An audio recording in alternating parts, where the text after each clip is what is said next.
সুপ্রিয় ভিউয়ার্স, আজকে একটি ভিন্ন বিষয় নিয়ে আলোচনা করব। একটু বিনোদন জগৎ নিয়ে কথা বলবো। যেহেতু সামনে ঈদ আসছে, বিভিন্ন বিনোদন জগৎ, টিভি মিডিয়া, তারপরে সিনেমা জগৎ, তারপর ওয়েব সিরিজ জগৎ, দেশি বিদেশি বিভিন্ন বিনোদন, অনেকটা মানুষ বিনোদনমুখী হবে এবং বিনোদন নিয়ে মাতামাতি করবে। তো আমিও একটু আপনাদের সাথে গা ভাসাচ্ছি বা শেয়ার করছি। দেখুন, আমার একটা বিষয় খুব অবাক লাগে যখন আমি ভিডিও স্ক্রল করতে করতে ইউটিউব বা ফেসবুক স্ক্রল করতে করতে কিছু জিনিস আমার নজরে পড়ে। যেমন বলা হয় যে politics, film politics. Film politics একটা আসলে প্রসিদ্ধ শব্দ। ফিল্মে পলিটিক্স হয়, এটা কিন্তু বাস্তবতা। এবং ফিল্ম বা চিত্রজগৎ, ওখানে পলিটিক্স ছাড়া তো কেউ টিকবেই না। যত বড় অভিনেতা হোক, অভিনেত্রী হোক, তারপরে যত বড় জনপ্রিয়তায় অর্জন করুক, সুপারস্টার হোক, মেগাস্টার হোক, সেটা বোম্বেতে হোক, ডালিউডে বাংলাদেশে হোক, টালিউডে কলকাতা হোক, হলিউডে আছে কিনা জানি না, তবে এই অঞ্চলে যতটুকু বুঝি, এবং তামিল হোক, সাউথে হোক, এখানে পলিটিক্স ছাড়া কেউ টিকবে না। যত বড় ভালো অভিনেতা হোক, যত সুপারহিট সিনেমা বা কন্টেন্ট সে দেখ, সে কিন্তু পলিটিক্স ছাড়া টিকবে না। তো আমি সংক্ষিপ্ত সময়ে বাংলাদেশের এফডিসি কেন্দ্রিক বা চিত্রজগতে যে পলিটিক্স হয়েছে সেই 90 দশক থেকে, সেই বিষয়ে কিছুটা আলোচনা করব, যেটার দ্বারা আপনারা বুঝতে পারবেন যে ফিল্ম পলিটিক্স কী। এবং এখানে বিভিন্ন অভিনেতা অভিনেত্রী, নায়ক নায়িকাদের ভক্তরা আছেন, ফলোয়াররা আছেন, বা কোনো কোনো নায়কের যেমন শাকিব খানের সাকিবিয়ানরা আছেন, তাদের মিশ্র প্রতিক্রিয়ার শিকার হতে পারে আমি। কিন্তু আমি যেটা সত্য, বাস্তব, যেটা আমরা একদম স্টুডেন্ট লাইফ থেকে দেখে আসছি, সেটাই বলবো। দেখুন, প্রথমে আমি বলবো যে বাংলাদেশের চলচ্চিত্র ইতিহাসে পলিটিক্স অনেক হয়েছে, এবং কে সবচেয়ে বড় পলিটিশিয়ান ছিল এবং সবচেয়ে বড় পলিটিক্স কে করেছে, এটা আমার আজকের আলোচ্য বিষয়। যদি প্রথম আমল থেকে বলি, সেই রাজ্জাক কবিরী, শাবানা আলমগীর, ববিতা জাফর ইকবাল, এরকম আরও অনেক জুটি আছে। আপনারা অনেক মুভি দেখেছেন আগেকার আমলের, সাদা কালো যুগ থেকে, সেগুলোর দিকে না যায়। আমি 90 দশক থেকে বলি, যখন রঙিন জগৎ আসছে আর কি, রঙিন সিনেমা তৈরি হয়েছে। তো 90-91তে হঠাৎ করে যারা পুরাতন নায়ক নায়িকা ছিল, তাদের মধ্যে একজনের উত্থান হয়েছিল 90-তে। 90-র পরপর বেদের মেয়ে জ্যোৎস্না খ্যাত অভিনেতা, মানে ওই সিনেমার নায়ক ইলিয়াস কাঞ্চন, উনি তো এখনও ফেমাস। উনি সামাজিক কর্মকাণ্ড করে, নিরাপদ সুরক্ষা আন্দোলন করেন, এখন আবার ইদানিং রাজনীতির বক্তৃতাও দেন। যাই হোক, উনি সামাজিকভাবে অনেক ফেমাস। মানে নায়ক নায়িকারা তো হারিয়ে যায়, কিন্তু উনি হারিয়ে যায়নি, উনি মিডিয়াতে আছে বা পাবলিক ফাংশনে আছে। তো 90 দশকে ওনার কিন্তু উত্থান হয়। যদিও ওনার সময় বাঘা বাঘা বড় অভিনেতা নায়ক নায়িকা ছিল, জসিম ছিল, আলমগীর ছিল, ওয়াসিম ছিল, জাফর ইকবাল ছিল, রাজ্জাকের কথা তো বাদেই দিলাম, উনি তো ছিলেন। তো বাপ্পারাজ ছিল, আরও 500 অভিনেতারাও ছিল, নায়ক উজ্জ্বল ছিল, আমি সবার নাম বলছি না। তো ওনার কিন্তু একটা উত্থান হয়েছিল। তো ওনার উত্থানটা হয়েছিল বেদের মেয়ে জ্যোৎস্না খ্যাত ছবি দিয়ে। তারপরে উনি কিন্তু একচ্ছত্রভাবে প্রায় 7-8 বছর সর্বোচ্চ অভিনেতা, সর্বোচ্চ সিনেমার নায়ক ছিল, এবং অনেকবার জাতীয় পুরস্কার পেয়েছেন। তারপরে অনেক সুপারহিট ছবি উপহার দিয়েছেন। বিভিন্ন প্রযোজকরা তার পিছে লগ্নি করতো এবং হুমড়ি খেয়ে পড়েছিল। স্বয়ং শাবানা ম্যাডামও কিন্তু ইলিয়াস কাঞ্চনকে দিয়ে ছবি প্রযোজনা করেছিল। তো ওই সময় একটা ট্রেন্ড ছিল ইলিয়াস কাঞ্চনের, এবং রাজা বাদশার ছবি করতো।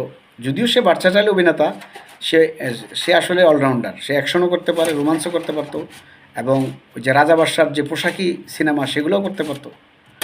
তারপরেও তার আমলে বিভিন্ন রকমের নায়ক ছিল জনপ্রিয়, জসিম সহ। তো তার থেকে আমি শুরু করতেছি।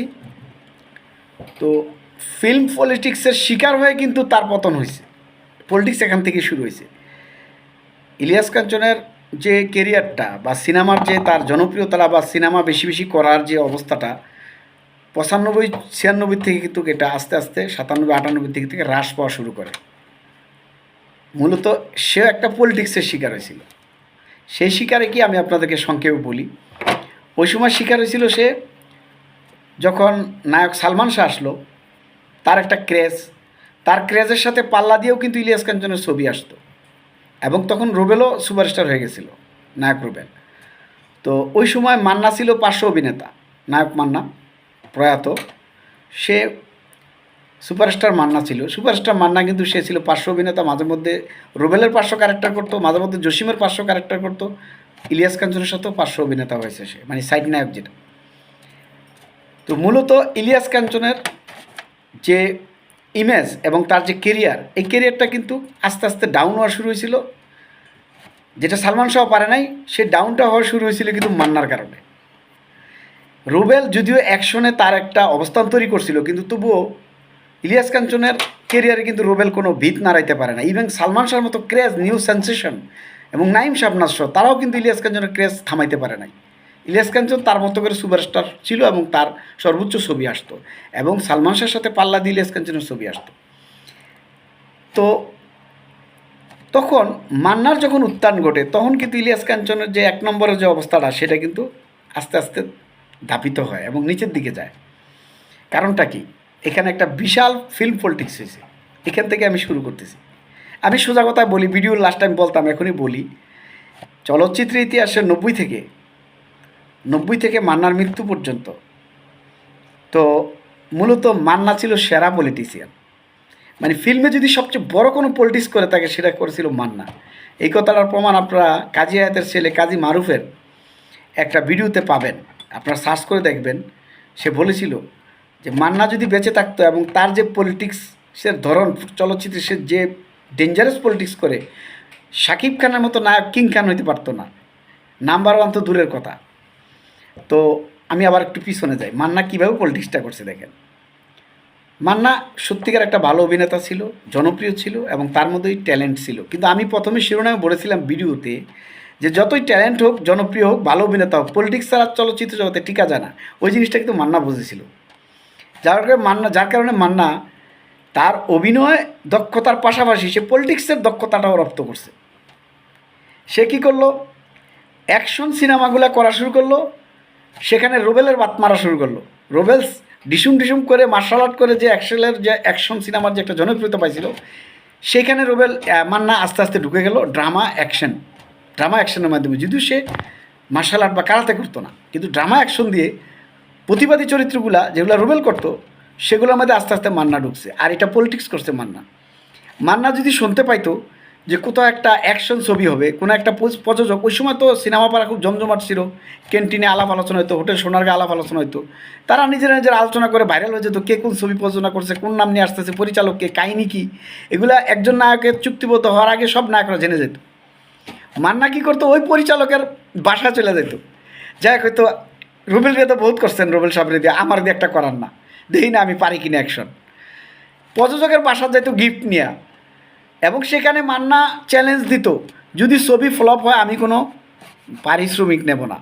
ইভেন পারিশ্রমিক অ্যাডভান্স নেওয়া ছাড়া জিরো পেমেন্টেও মান্না কাজ করতো অ্যাকশন ছবি পাওয়ার জন্য। এই পলিটিক্স করতো মান্না। তারপরে কি করলো? সামাজিক ড্রামা, যেটা ইলিয়াস কাঞ্চন করতেছিল, সামাজিক ড্রামা এবং সামাজিক ছবিগুলা যেগুলো ইলিয়াস কাঞ্চন হবে জানতো, মান্না কী করতো? চুপটি মেরে ওই প্রযোজকের বাসা চলে যেত, পরিচালকের বাসা চলে যেত, চলে গিয়ে দিন রাত 24 ঘন্টা বসে থাকতো, বলতো কি একটা চান্স দেন আমারে, একটা সিনেমা দেন। এবং রোমান্টিক সিনেমা, যে প্রেম দেওয়ানোর মতো সিনেমা, এই সিনেমা মান্নার এরকম। মান্না কী করছে? সব দিকে আস্তে আস্তে পলিটিক্স করা শুরু করছে। হ্যাঁ, তার যোগ্যতা আছে, সে প্রমাণ দিছে, চ্যালেঞ্জ দিছে। কিন্তু এখানে আমি যেটা বলতে চাচ্ছি, এটাও পজিটিভ দিক, কারণ পলিটিক্স ছাড়া কোনো জগতে টিকা যায় না। মান্না কিন্তু এটা বুঝতে পারছে, এই জন্য মান্না এত বড় নায়ক হয়েছে। এবং মান্না যখন ধীরে ধীরে অ্যাকশন ছবিগুলো করা শুরু করলো, তার একটা মেজাজে, তার একটা ধরনে, মান্না যখন রোমান্টিক অ্যাকশনগুলো করা শুরু করলো, তার একটা ধরনে, তারপর কাজী হায়াতের বিশেষ ফিল্ম তো আছেই, মান্না টোটালি রুবেল এবং ইলিয়াস কাঞ্চনের বাত মেরা দিল। আস্তে আস্তে রুবেল ইলিয়াস কাঞ্চনের সিনেমা হলে চলে না, কিংবা হল মালিকরাও নেওয়া বন্ধ করে দিছে। হল মালিকরা যদি সিনেমা বানায়, সিনেমা কে বানাবে? এইভাবে কি করলো? মান্না পলিটিক্স করে পুরা ইলিয়াস কাঞ্চন এবং আপনার প্রথম সুপারস্টার ইলিয়াস কাঞ্চন, তার পাশাপাশি সুপারস্টার রুবেলের পুরা বাত মেরা দিল। তবে ওইটা ছিল সুস্থ প্রতিযোগিতা, মারামারি, হানাহানি, কাটাকাটি, উচ্চারণা, এটা ছিল না। ওইটা একটা গুড পলিটিক্স ছিল। কিন্তু ওই পলিটিক্সটা মান্না রপ্ত করতে পেরেছিল। রপ্ত করে সে কী করছে? তার অবস্থানটা ধরে রাখছে, কারণ অবস্থান থাকতো না, না হইলে। মান্নার মৃত্যু অবধি মান্না তার পলিটিক্স ধরেই রাখছে এবং সে একচ্ছত্রভাবে সে তার অবস্থান ধরে রেখে সে সিনেমা করে গেছে, কাউকে ভিড়তে দেয় না। ইলিয়াস কাঞ্চন এবং রুবেল আর প্রত্যাবর্তন করতে পারে নাই। তারপরে আসেন যখন মান্নার আমলে শাকিব খানের উত্থান আস্তে আস্তে হইতেছে, শাকিব খানের কিছু ভালো ভালো ফিল্ম আসতেছে, আবার সাইড ক্যারেক্টারও শাকিব খানের ফিল্ম আসতেছে, ভালো অভিনয় করতেছে, তখন মান্না কী করলো, ওইদিকেও ফোকাস মারলো যে শাকিব খান কী করে। আপনার মালেক আফসারের একটা ভিডিও দেখবেন, ঠেকাও মাস্তার নামে একটা সিনেমা যখন মালেক আফসারি তৈরি করলো আপনার শাকিব খানকে নায়ক করে, তখন শাকিবের এত জনপ্রিয়তা ছিল না, কিন্তু মান্না সেটা জানতে পারছে এবং এই ছবি কিন্তু ঈদে অনেক ভালো ব্যবসা করছে। মালেক আফসারি নিজের পোস্টার দিয়ে ছবির পরিচালনা করছে ঠেকাও মাস্তান। মান্না মালেক আফসারের ফোন দিয়ে বলে, আপনি এই শাকিব খান ঈদে কী বানাইলেন, এটা করতে গেল আপনি আমার ছবি মারান। মান্নার নিজের মানে প্রযোজনা সংস্থার ছবি মালেক আফসারি দিয়ে দিল, মালেক আফসারের দিয়া লাল বাদশা করাইলো, লাল বাদশা করে মালেক আফসারিরও ভিড়ে নিল। তার মানে মালেক আফসারি যে শাকিব খান দিয়ে পরবর্তী প্রজেক্ট শুরু করবে এই সুযোগ নাই। তার মানে মান্না এখানে পলিটিক্স করতেছে শাকিব খানের বিরুদ্ধে। শাকিব খান জুনিয়র, কিন্তু তারপরে মান্না চাচ্ছে যে আমার একচ্ছত্র অধিপতির মধ্যে অন্য একটা নায়ক উঠে আসলে তো আমি কী হয়ে যাব, আমার পতন হয়ে যাবে। যেমন ইলিয়াস কাঞ্চন এবং রুবেলের পতন মান্না ঘটাইছে, এখন মান্নার পতন ঘটানোর জন্য আরেকটা উদীয়মান আসতেছে শাকিব খান। এই জন্য মালেক আফসারি যেভাবে হিট ফিল্ম বানানো শুরু করছে, তখন মান্না চিন্তিত হইয়া মালেক আফসারের বাইশ করে ফেলছে। এটা মালেক আফসারি নিজে একটা ভিডিওতে বলছে। তাহলে এইখানে একটা পলিটিক্স করছে, কিন্তু ভাগ্যের নির্মম পরিহাস, বেচারার হায়াত নাই, সে মারা গেল, অকাল মৃত্যু হইল। তখন শাকিব খানের জন্য মাঠ ফ্রি হয়ে গেল। মাঠ ফ্রি হলো তার মানে শাকিব খানের যোগ্যতা নাই তা না, মাঠ ফ্রি হইলে কিন্তু সত্যিকারে খেলোয়াড় ফিল্ডে নামাইতে হবে। এখন ম্যারাডোনা গেছে গা, ম্যারাডোনার থেকে দুর্বল একটা নামাইলে তো হইব না। পেলে গেছে গা, রোনালদো গেছে গা, তার মানে পেলে রোনালদো ম্যারাডোনা গেছে, তারপর কিন্তু মেসি আইছে, তার মানে প্লেয়ার ঠিক হইতে হইব। অনেকে বলে খালি মাঠে গোল দিচ্ছে শাকিব খান, কিং খান, হ্যাঁ কিচ্ছু জানে না, আসলে এমন না। কিন্তু অভিনয়, নাচ, তার সৌন্দর্য, get up, height, fight, action, drama, সে সব কিছু শিখছে, কিন্তু তার আগের নায়কদের থেকে রপ্ত করছে। সে প্রচুর সিনেমা দেখে কিন্তু শাকিব খান, দেশি বিদেশি দেখে কিন্তু সে এগুলো রপ্ত করছে, এবং সে রপ্ত করার কারণেই মান্নার গ্যাপটা সে ফিল আপ করতে পারছে, বা গ্যাপে তার মতো করে একটা হাইপ তৈরি করছে। মানে মান্নার যেমন একটা স্টাইল ছিল, শাকিব খানের একটা স্টাইল তৈরি হয়ে গেছে।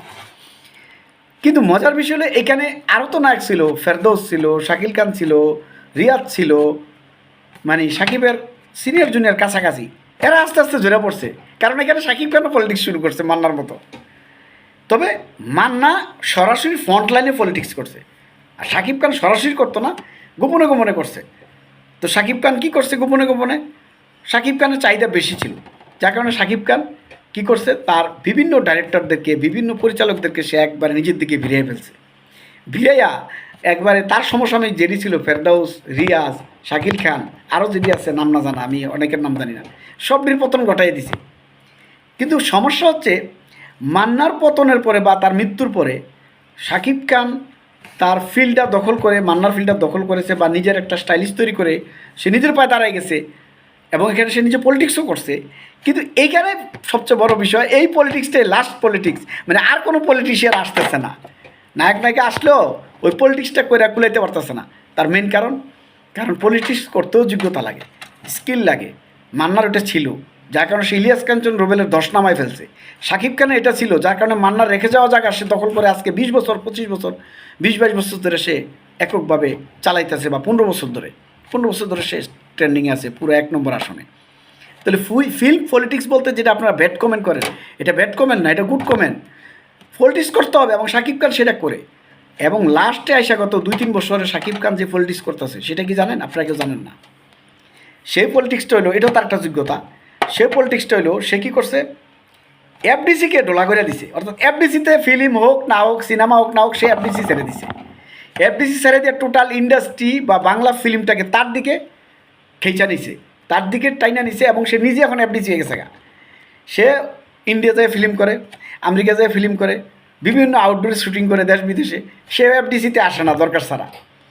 এফডিসির যে টোটাল জমজমাট পরিস্থিতিটা ছিল, এইটার সাথে শাকিব খান একটা গেম করেছে, একটা পলিটিক্স করেছে, এবং অনেকে এই জন্য তার বিরুদ্ধে কথা বলে। এফডিসির যারা নিয়মিত আসা যাওয়া করে, নায়ক উজ্জ্বল, ইকবাল, সিকবাল, টাকলা মাকলা, এগুলো সব মনে করেন ওর বিরুদ্ধে কথা বলে, কারণ অগত কানা নাই।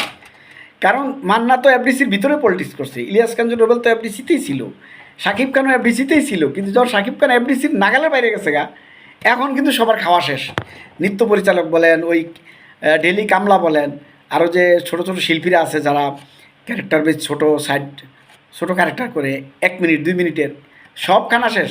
কারণ এফডিসিতে তো কেউকে নেওয়া হয় না, ওই ইন্ডিয়ার শুটিংও ইন্ডিয়াতে নেয়, আমেরিকার শুটিংও আমেরিকাতে নেয়, বা কিছু নিয়ে যায়, বা নাটক পাড়ার থেকে কিছু আসতেছে। পরিচালক তো সব নাটক পাড়ার থেকে আসছে এখন শাকিব খানের। মানে এটা হচ্ছে সবচেয়ে বড় পলিটিক্স, এবং এটা তার করা উচিত ছিল। কারণ এটা না করলে শাকিব খানও হারিয়ে যেত চলচ্চিত্র থেকে। কারণ এফডিসিতে বস্তা বসা কাম হইতো, বস্তা বসা সিনেমা হইতো, এবং ওই বস্তা বসা ওই এফডিসির পুকুর পার, ওই কি গলি মলি পুরানা দেওয়াল, মনে হয় 100 ছবির মধ্যে এডিই দেখছি আমরা, নয়তো 200-500 ছবির মধ্যে এফডিসির দেওয়ালেই দেখছি, কিছুই দেখি না। কিন্তু এখন শাকিব খানের ছবি ব্যাকগ্রাউন্ড কি, আমেরিকা, তারপর আপনার বেনারস, তারপর বোম্বে, ওইখানে সে শুটিং করে, বোম্বে রোডের মধ্যে শুটিং করে। সে যদি এফডিসির ঘটনা থাকতো তার এটা হইতো না। এখন শাকিব খানকে অনেকে ওকে হ্যাঁ পলিটিক্স করে এই জায়গায় আছে, আর বেলা পলিটিক্স করে কারা, যার যোগ্যতা আছে, আর পলিটিক্স না করলে তো সে এত উপরে যাইতে পারতো না। আর এত উপরে না গেলে তো বাংলা চলচ্চিত্রে এত উন্নয়ন হইতো না, এবং এত ভালো ভালো ইন্টারন্যাশনাল মানের সিনেমা আসতো না। তাইলে বুঝতে পারছেন ফিল্ম পলিটিক্স কি? এই পলিটিক্স করতে হবে। এবং শাকিব খানের পরে যদি কোনো সুপারস্টার আসে এবং ওই পর্যায়ে যাইতে হয়, মান্না শাকিব খানের মতো পলিটিক্স তারও করতে হইব। পলিটিক্স ছাড়া, পলিটিক্সেও জায়গা নেই, রাজনীতিতেও তো পলিটিক্স ছাড়া জায়গা নেই। এক নেতার আরেক নেতা ল্যাং মারে, এক নেতার পদের থেকে আরেক নেতা পদ নেয়, কে কীভাবে বড় নেতার কাছে যেতে পারে, মানে দলের যে প্রধান তার কাছে কীভাবে ভিড়তে পারে, দলের যে সভাপতি বা প্রধানমন্ত্রী তার কাছে কীভাবে যাওয়া যায়। রাজনীতিবিদরাও কিন্তু পলিটিক্স করে, এক নেতা আরেক নেতারে দল থেকে বহিষ্কার করাই দেয়। তো পলিটিক্স ছাড়া আছে নাকি দুনিয়াতে? খেলোয়াড়ের মধ্যে দেখেন, ভালো খেলোয়াড় সাইড বেঞ্চে বসায় রাখে, ভালো খেলোয়াড়, তারপরে পলিটিক্স করে তারে সাইডে বসে রাখে, খেলতে দেয় না। আর একটা নতুন দ্বারা আনে, হ্যাঁ একটু খেলা করে, একটু এতটা সেঞ্চুরি করে, বা এতটা উইকেট পায়, বা এতটা গোল দেয় ফুটবলে, তখন কই আরে হেতে বালা, হ্যাঁ বালা, অথচ হচ্ছে বালাটা কিন্তু বসে রাখছে। বুঝতে পারছেন? পলিটিক্স করে মাঝে মাঝে ম্যারাডোনারও বাদ দিছে, মেসিরও বাদ দিছে, কিন্তু মেসির এক বিশ্বকাপে কিন্তু সাইড বেঞ্চে ফালে রাখছে। এই মেসি কিন্তু আবার আর্জেন্টিনা বিশ্বকাপ নিচ্ছে এবং বিশ্বের 1 নম্বর প্লেয়ার এখন। তাহলে পলিটিক্স কোন জায়গায় নাই? তো এই জন্য অমুকে পলিটিক্স করে 1 নম্বর হয়ে গেছে, অমুকে এফডিসি ছেড়ে দিছে, অমুকে এফডিসির পথে বসাই দিছে, তারে ঠেকাও, ও বরবাদ সিনেমা ঠেকাও, ঈদের সিনেমা দিতে আয়ো না, তুফান আয়োক না।